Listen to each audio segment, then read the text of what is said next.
Ministério da Educação, Juventude e Desporto, junto com a Associação Comercial Comunidade Chinesa Timoruan, halo lançamento primeira pedra sala de aula nen e a esses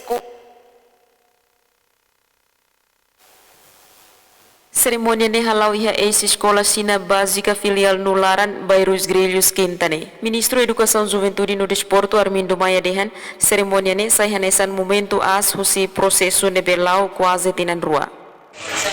Cerimônia ida ohin ne sai hanesa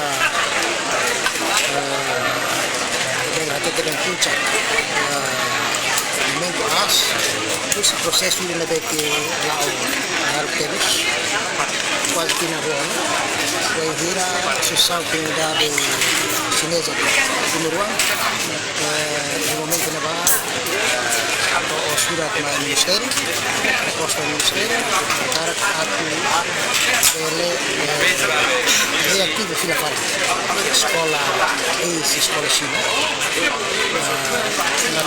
da formação. Governante Nedehan, banhira edifício ne pronto, siraseha uluk formação, incluímos técnico profissional, também Associação Comercial Comunidade Chinesa Timoruan ne, e a capacidade financeira, nomos recursos humanos ba formação técnico vocacional. Jacinta Siqueira, STL News.